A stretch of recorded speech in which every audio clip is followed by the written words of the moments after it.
Alors voilà, c'est ça que je vous expliquais. La fourche là, ça, elle est dure. Voilà.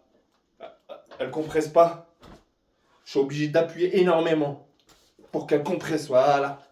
Là, elle compresse.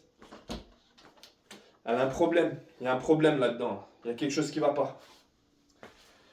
Et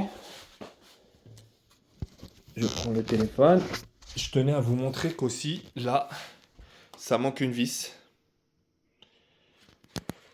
Il y a un alignement de la fourche. Il y a quelque chose qui va pas. Au niveau des alignements, ça va pas. Il faut, quand vous regardez, elle est tordue. Vous voyez? Il y a un décalage. Elle n'est pas alignée.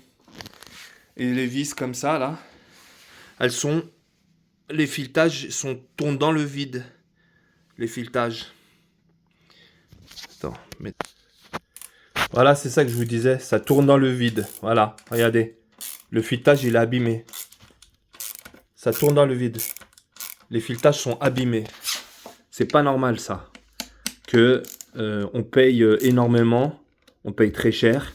Celui-là, il est bon. Celui-là, il est bon. Celui-là, il est bon. Par contre, celui-là, le filetage, voilà.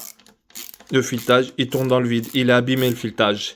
Et pourquoi vous ne m'avez pas fourni les vis comme celle-là, si au cas où je veux supprimer l'assise? Je comprends pas. Je comprends pas. Et il y a un problème aussi avec le mode. Le mode là.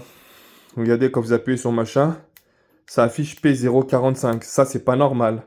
Normalement, il ne devrait pas afficher P045.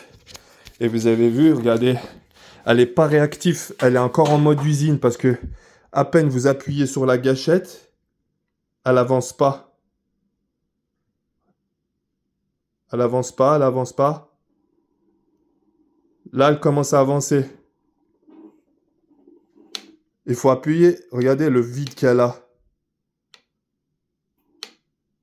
Elle a un vide énorme. C'est pas normal. Elle est encore en mode usine.